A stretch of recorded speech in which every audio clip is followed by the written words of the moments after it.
Students, આજે તમે લોકો મારી જોડે ભણી રહ્યા છો કંપની ફાઇનલ એકાઉન્ટ, કંપનીના વાર્ષિક હિસાબો, જેની અંદર આપણે ચર્ચા કરવા જઈ રહ્યા છીએ બેલેન્સ શીટ.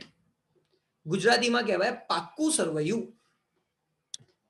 અને એ પાકા સરવૈયાનું ફોર્મેટ, પત્રકનું ફોર્મેટ જે છે એ આજે આપણે અહીંયા જોવા જઈ રહ્યા છીએ. એટલે બેલેન્સ શીટ એટલે પાક્કું સરવૈયું. ગુજરાતીમાં પાક્કું સરવૈયું કહેવાય, ઇંગ્લિશમાં બેલેન્સ શીટ કહેવાય.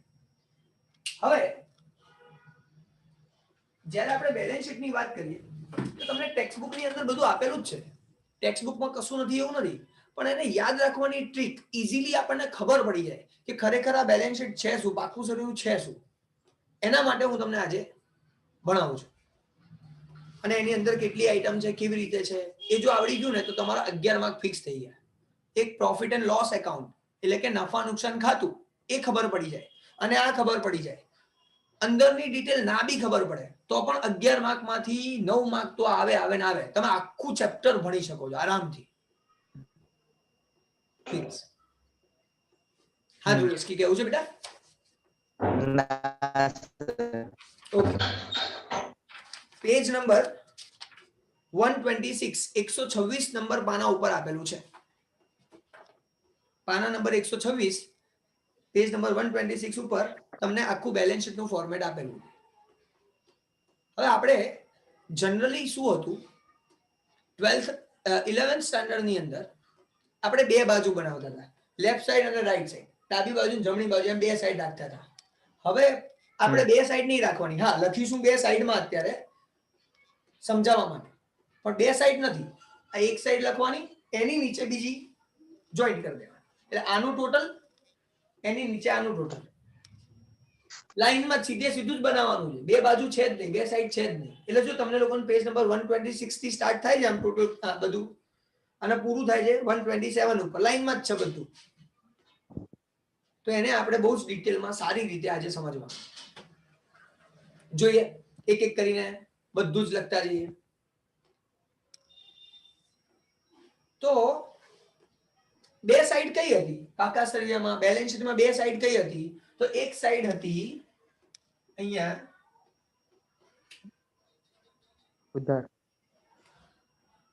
એને આપણે કહેતા હતા મૂડી દેવા. ગુજરાતીમાં કહેતા હતા મૂડી દેવા, પહેલા એવું કહેતા હતા. અને વશિષ્ઠ જે કહે છે એ સાચી વાત છે, ઇક્વિટી એન્ડ લાયબિલિટી. અત્યારે અહીંયા જે વાત કરીએ ઇક્વિટી લાયબિલિટી, અને આને ગુજરાતીમાં શું કહેવાય સાહેબ? આપણે મૂડી. પણ અહીંયા કેવી મૂડી હોય? ઇક્વિટી શેર મૂડી હોય. જ્યારે આપણે કંપનીની વાત કરીએ તો કંપનીમાં શેર હોય, જેને આપણે ઇક્વિટી શેર કહીએ, પ્રેફરન્સ શેર કહીએ. તો અહીંયા લખવાનું ઇક્વિટી. ઇક્વિટી અને જવાબદારી. જવાબદારી.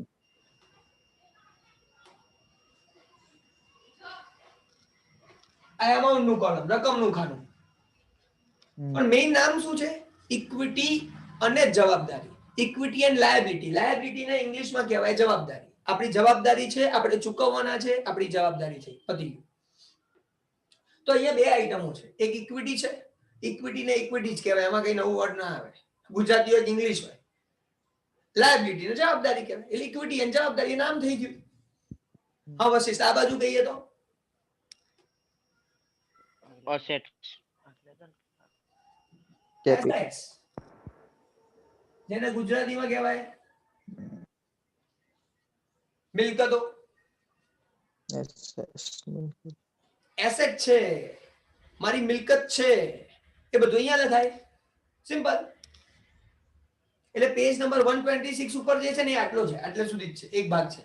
પછી બીજું જે નીચે જો લખી ચાલુ થાય છે, મિલકતો કરીને નીચે બીજો ભાગ ચાલુ થાય છે. સિમ્પલ, એ જ છે. હવે આની અંદર બીજું શું થયું છે? તો આવું થયું છે, સમજો. આ ઇક્વિટી, ઇક્વિટી એન્ડ લાયબિલિટી છે ને, ઇક્વિટી ને જવાબદારી. તો ઇક્વિટી એક છે, તો મેં તમને કીધું કે કંપનીની અંદર ઇક્વિટી શેર, નામ છે શેર. તો અહીંયા ઇક્વિટીના ડિપેન્ડન્ટ એક અહીંયા નામ આવે છે, પહેલું જ નામ જે તમને લોકોને આપેલું છે, શેર હોલ્ડરોના ભંડોળ, શેર હોલ્ડર્સ ફંડ. અહીંયા પહેલો ભાગ પડે છે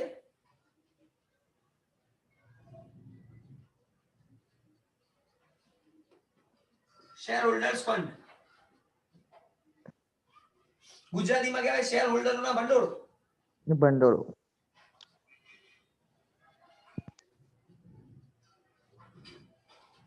આ એક ભાગ છે,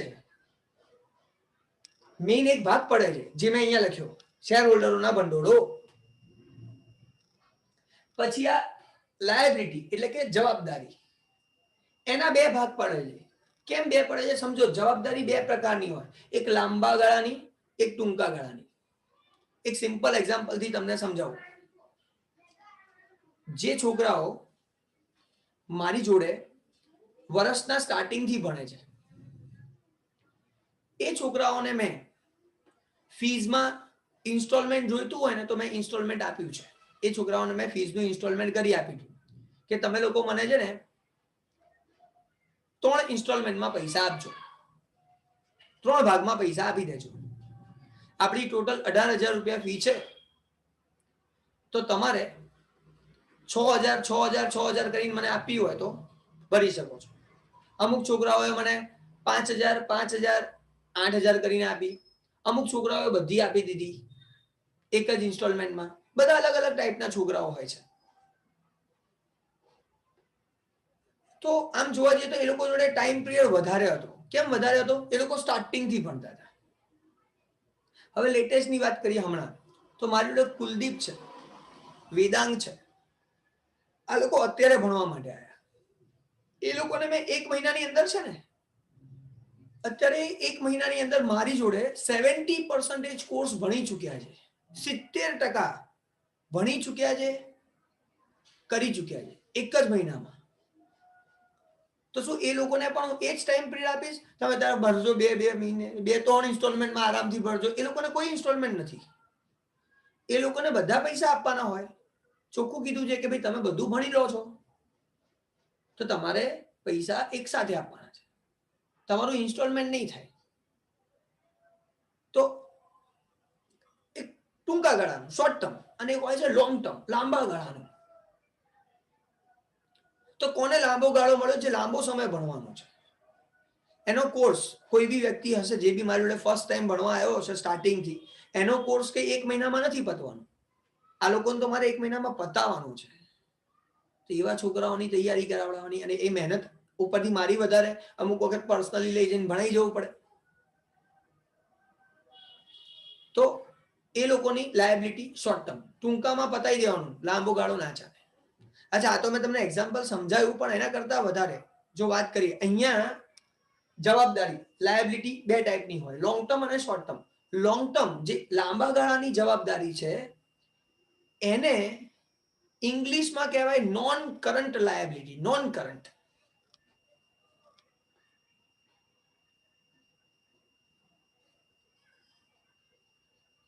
નોન કરંટ લાયબિલિટી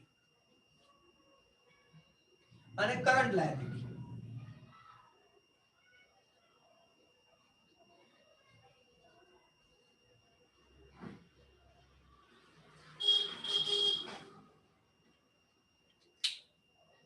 ઇંગ્લિશમાં કરંટ એટલે શોર્ટ ટર્મ, એકદમ ટૂંકા ગાળાની શોર્ટ ટર્મ લાયબિલિટી, અને નોન કરંટ એટલે લોંગ ટર્મ. હવે આમાં લોંગ ટર્મ ને શોર્ટ ટર્મ કોની પર ડિપેન્ડ છે? ટાઈમ પિરિયડ ઉપર. 12 મહિનાથી વધારે સમય માટે હોય તમારે પેમેન્ટ કરવાનું છે, એના માટે તમારી જોડે 12 મહિનાથી વધારે ટાઈમ છે, 12 મંથ્સ થી વધારે ટાઈમ પછી તમારે પેમેન્ટ કરવાનું છે, તો નોન કરંટ. કરંટ એટલે ફટાફટ આમ કરંટ લાગે ચોટી જાય ગયા તો એ કરંટ એટલે ફટાફટ જલ્દી ચૂકવવાનું છે. આ નોન કરંટ એટલે લાંબા ગાળાનું આરામથી. 1 વર્ષથી વધારે સમય માટે હોય તો લાંબા ગાળાનું, 1 વર્ષથી ઓછા સમયગાળા માટે હોય તો ટૂંકા ગાળાનું. તો આનું ગુજરાતીમાં નામ શું છે? ચાલુ અને બિન ચાલુ.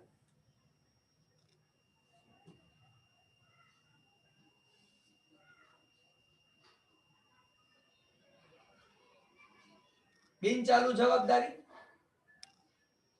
ચાલુ જવાબદારી. ચાલુ એટલે ફટાફટ તમે લાઈફમાં બી સમજશો, આ તો આનો ચાલુ છે, ફટાફટ ક્યાંય બી સેટ થઈ જાય. શું ધ્રુવેશ શું કહે છે? કશું નહીં. એટલે ચાલુ એટલે ફટાફટ પૈસા ચૂકવવાના, 12 મહિનાની અંદર અંદર પૈસા ચૂકવી દેવા પડશે, ચાલુ જવાબદારી. અને બિન ચાલુ એટલે ચાલુ નથી, વાર લાગશે, આરામથી ચૂકવશું. તો આ થઈ ગઈ ઇક્વિટી અને લાયબિલિટી. એના 3 ભાગ પડે છે. સેમ વે એસેટ મિલકત. હા ઓકે, મિલકત એસેટ ના પણ 2 ભાગ પડે છે. અહીંયા તો જુઓ, એક ઇક્વિટી હતો એટલે share holder fund, share holder ભંડોળ એક એના કારણે આવ્યું. લાયબિલિટી માં 2 છે, જવાબદારીમાં 2 છે. તો અહીંયા તો ખાલી એક જ છે એસેટ, એમાં 2 જેવી રીતે અહીંયા છે લાંબી ટૂંકી, બિન ચાલુ ચાલુ, નોન કરંટ ને કરંટ, એવું સેમ અહીંયા છે, 2 ભાગ પડે છે. અહીંયા લખું છું બિન ચાલુ, નોન કરંટ એસેટ ગુજરાતીમાં કહેવાય બિન ચાલુ, બિન ચાલુ મિલકતો. મિલકતો, asset, current assets,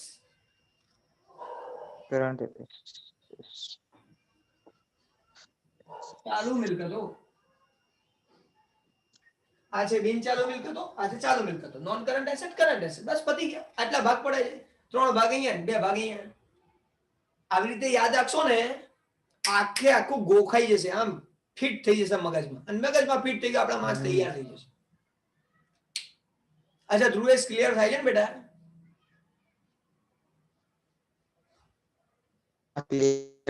okay, Vashishtha કઈ પ્રોબ્લેમ નથી થતો ને? જોડે ગુજરાતી પણ કરું છું તો? ના સર.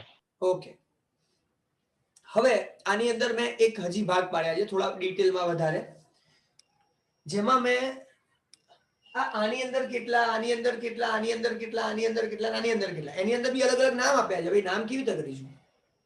તો યાદ રાખવા માટે એક ટ્રીક છે મસ્ત. આની અંદર 2 છે, આની અંદર 3 છે, આની અંદર 4 ભાગ પડે છે, અહીંયા 5 ભાગ પડે છે, અને અહીંયા 6 ભાગ પડે છે. હવે આવું યાદ રાખો ને એટલે આપણું કામ થોડું ઈઝી થઈ જાય, ફટાફટ યાદ રહી જાય અને ભૂલ ના થાય. આમાં 2 કયા યાર? 2 જ છે, બીજું રહી ગયું. ચાલ એક યાદ આવે ને બીજું રહી ગયું, એવું થાય, પણ નહીં થાય, થશે જ નહીં ને. આવડશે જ, આપણને આવડશે જ. તો પહેલા સમજાવું તમને એક સ્ટોરી નાનકડી. હા ધ્રુવેશ શું કહે છે બેટા?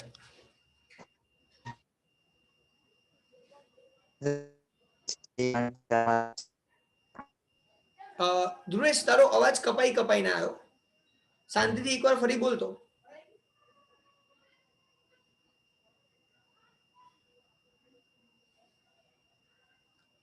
અચ્છા, કઈ પૂછવું ના હોય તો રહેવા દે, અને જો પૂછવાનું હોય કે કઈ કેવું હોય તો રીજોઈન થઈ જાય, તો ફરીથી અવાજ આવશે. આવું ક્યારેક થાય ને એટલે રીજોઈન થવાથી અવાજ આવી જાય પાછો.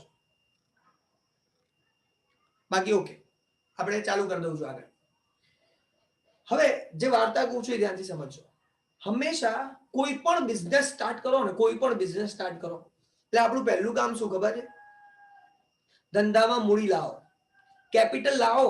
પહેલું કામ તમારું કેપિટલ લાવવાનું, મૂડી લાવવાનું.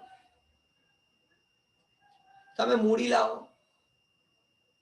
કેપિટલ લાવો, એને બિઝનેસમાં ઇન્વેસ્ટમેન્ટ કરવાનું, રોકવાના પૈસા. તમે બિઝનેસમાં ઇન્વેસ્ટ કરો અને ઇન્વેસ્ટ કરીને કમાઓ, કમાઈને ભેગું કરો, પ્રોફિટ કરીને ભેગું કરો. તો પહેલા બિઝનેસમાં પૈસા લાવવાના, કમાવાનું, ભેગું કરવાનું. આવું થાય તો અહીંયા 2 ભાગ એ જ છે, એક લાવવાનું અને એક ભેગું કરવાનું, એટલે એના 2 પાર્ટ્સ પડે છે.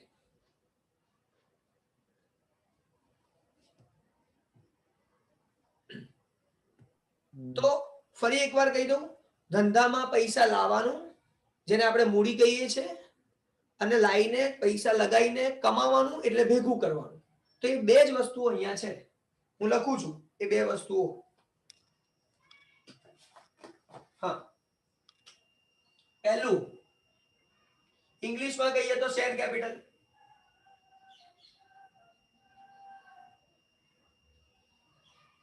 અને બીજું છે રિઝર્વ સરપ્લસ.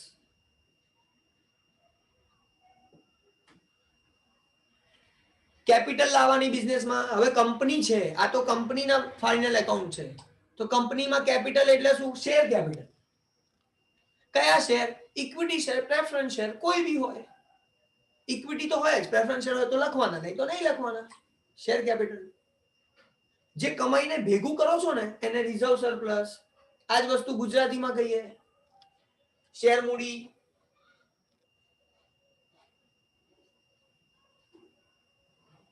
અનામતો અને વધારો.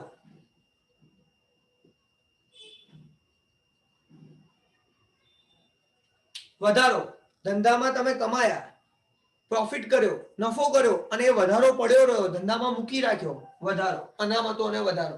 તો ધંધામાં પૈસા લાયા, લગાઈને કમાયા, આ બંને આઈટમો એ છે. આ કમાયેલી આઈટમો કહેવાય અનામતો અને વધારો, અને આ વસ્તુ ઘરેથી લાયેલી આઈટમ કહેવાય. અને આ જ રીતે કોઈ પણ બિઝનેસ સ્ટાર્ટ થવામાં કઈ નવીની વાત નથી. તો આ બે આઈટમ કઈ સાહેબ યાદ રહી ગયું, આવડી ગયું. શેર કેપિટલ, શેર મૂડી, રિઝર્વ એન્ડ સરપ્લસ, અનામત ને વધારો. સિમ્પલ, આવડી ગયું. હવે આ સ્ટોરીને થોડી આગળ લઈ જાઓ. આ સ્ટોરીને થોડી આગળ લઈ જાઓ. બિઝનેસની અંદર, ધંધામાં આ બે તો આપણી જોડે છે, પણ હજી જો પૈસાની જરૂર પડે તો હું શું કરું? માર્કેટમાંથી ઉઠાવું, બોરો કરું, ઉછીના નાણાં લઉં. તો ત્રીજો ભાગ એ છે. ત્રીજું જે આપણને અહીંયા આપેલું છે, આની અંદર 3 છે ને, એમાંથી એક એ છે. એ શું છે? તો એમાં આપણને આપેલું છે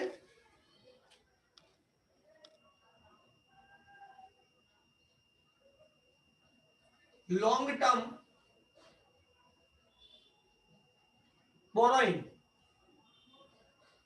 લાંબા ગાળાના ઉછીના નાણાં.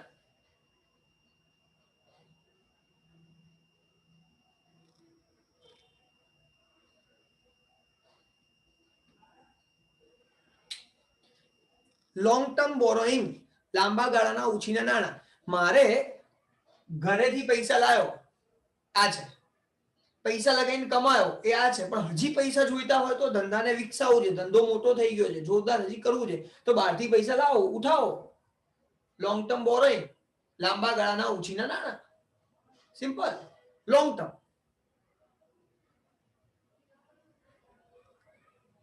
હા, વાત આવે છે જવાબદારીની. આપણી જવાબદારી છે, બરોબર? તો અહીંયા એ પણ હશે. આપણી લાયબિલિટી છે, એટલે લાયબિલિટી લખવી તો પડશે. તો બે છે, લાયબિલિટી બે છે. ઇંગ્લિશમાં કહીએ તો લાયબિલિટી અને પ્રોવિઝન બે વર્ડ્સ આવે. એક છે લાયબિલિટી, બીજું છે પ્રોવિઝન. ગુજરાતીમાં કહીએ તો એક છે જવાબદારી અને બીજું છે જોગવાઈઓ. જવાબદારી અને જોગવાઈ, આ બે શબ્દો વપરાય છે. બંને આપણા માટે દેવું છે, લાયબિલિટી છે, બંને લાયબિલિટી છે, પણ બે અલગ વસ્તુ છે. એક છે લાયબિલિટી, બીજું છે પ્રોવિઝન. જવાબદારી, જોગવાઈ, આ બંને અલગ છે. એક હોય છે અનામતો, આ અનામતો, અને બીજું હોય છે જોગવાઈ. જોગવાઈ આપણી જવાબદારી છે. પછી રિઝર્વ ની વાત કરું, ઇંગ્લિશમાં કહેવાય રિઝર્વ. રિઝર્વ જે છે, અનામ હા હા ધ્રુવેશ બેટા. સર અનામ એટલે અનામત ધ્રુવેશ તારો અવાજ અનામત અનામતો એટલે શીખવાડી. અનામતો શીખવાડીશ, તું અનામતોની ચિંતા ના કરીશ. જોગવાઈ એટલે શું એ પણ શીખવાડીશ, અત્યારે નહીં પણ. ઓકે, સર એ બંને એટલે ઇંગ્લિશમાં શું? એક છે રિઝર્વ અને બીજું છે પ્રોવિઝન. રિઝર્વ આપણા માટે લાયબિલિટી નથી, પણ પ્રોવિઝન આપણી લાયબિલિટી છે. એટલે અહીંયા બે વર્ડ્સ લખાય, અહીંયા બે બે શબ્દો લખીએ છીએ. હમણાં ઇંગ્લિશમાં પહેલા લખી નાખું. અહીંયા અધર નોન કરંટ લાયબિલિટી.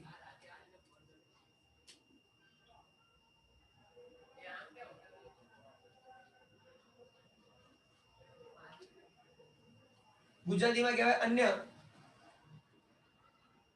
બિન ચાલુ જવાબદારીઓ. અને બીજું હોય છે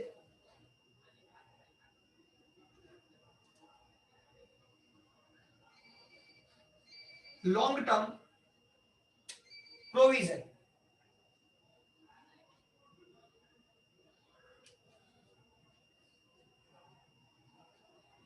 લાંબા ગાળાની જોગવાઈઓ. આ બે નામ આપણે યાદ રાખવાના રહેશે. એ બંને મારી લાયબિલિટી છે, મારે ચૂકવવાના છે. આજે નહીં તો કાલે પેમેન્ટ કરવાનું આવશે. એટલે બે જવાબદારી, જોગવાઈ. આછી લાયબિલિટી એન્ડ પ્રોવિઝન. બંને લોંગ ટર્મ, લાંબા ગાળાની. લોંગ ટર્મ એની વાત થાય છે. તમારામાંથી કોને ડાઉટ છે? આ નામ યાદ રાખવાનું છે. એની અંદરની ડિટેલ માટે હું તમને શીખવાડીશ, ચિંતા ના કરો. ઓલા લેક્ચર છે ને, એ લેક્ચર મોકલીશ ને એટલે જોરદાર તૈયાર, બધું પરફેક્ટ થઈ જશે. આટલામાં કોઈ ડાઉટ છે તો પૂછો. ના નહીં સર. ઓકે, તો આટલું પતી ગયું. બે આઈટમ થઈ ગઈ, 3 આઈટમ થઈ ગઈ. હવે 4 આઈટમ એટલે આ 4 આઈટમ તો એકદમ સહેલી છે, એકદમ સહેલી. આનાથી સહેલું કશું મળે જ નહીં. જો તમને આ 3 આવડે ને તો આ 3 3 નીચે છે જ. આ 3 3 આઈટમ નીચે છે.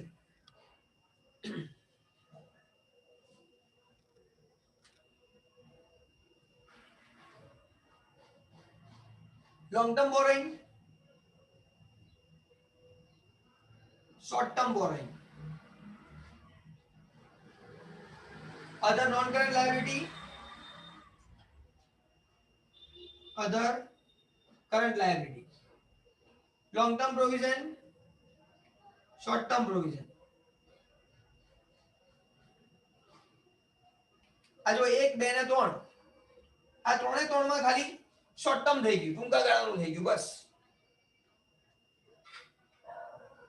ગુજરાતીમાં કહું તો અહીંયા જો લાંબા ગાળાના ઉછીના નાણાં, ટૂંકા ગાળાના ઉછીના નાણાં.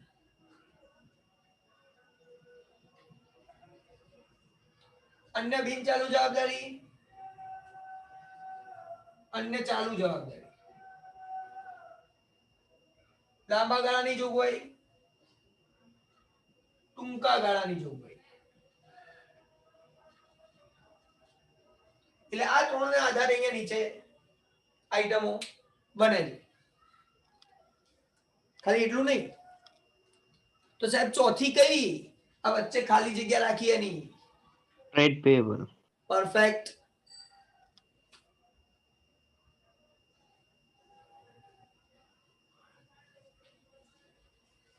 ઇંગ્લિશમાં કહેવાય ટ્રેડ પેયેબલ, ગુજરાતીમાં કહેવાય વેપારી દેવા.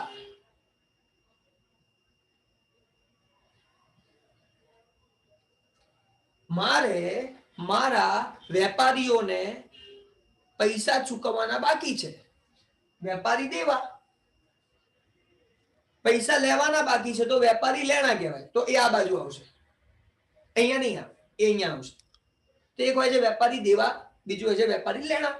બસ પતી ગયું. ટ્રેડ પેયેબલ આ બાજુ, ટ્રેડ રિસીવેબલ એટલે એસેટ કહેવાય, આ બાજુ આવશે. ચલો આટલે સુધી કોઈ ડાઉટ નહીં હોય, બધું ક્લિયર હશે. એટલે તમે વિચારો આ 3 ભણ્યા, નીચેના 3 આવડી જાય. અને વાર્તા તો શું છે? સર ટ્રેડ પેયેબલ હજી એકવાર સમજાવો. ટ્રેડ પેયેબલ આપણા ટ્રેડર્સ ને જેની જોડેથી મેં પરચેસ કર્યું છે એને પેમેન્ટ કરવાના બાકી છે. હું ખરીદી કરું છું, મારે પૈસા ચૂકવવાના બાકી છે એટલે સામે વાળો ક્રેડિટર કહેવાય. તો એ ક્રેડિટર ને પેમેન્ટ કરવાનું બાકી છે તો ક્રેડિટર અહીંયા લખાય. લેણદાર મારે અહીંયા લખવું પડે. અને બિલ્સ પેયેબલ પણ એ અહીંયા જ આવે. દેવી હુંડી, પૈસા ચૂકવવાના બાકી, દેવી હુંડી, તો એ પણ અહીંયા જ આવે. એ મારા વેપારીઓને લગતા છે, મારા ટ્રેડર્સને લગતા છે. વશિષ્ઠ બેટા ક્લિયર થાય છે આખું? હા સર હા. ઓકે, તો આખું ક્લિયર થઈ ગયું આ બાજુ. હવે હું આ બાજુની વાત કરીશ. તો અહીંની વાર્તા શું હતી? પહેલા પોતાના પૈસા ઘરેથી લાવો, જેને મૂડી કહેવાય, કેપિટલ કહેવાય, લખ્યું. ભેગા કરો, રિઝર્વ સરપ્લસ, અનામતોને વધારો, ભેગા કરેલી વસ્તુ થઈ.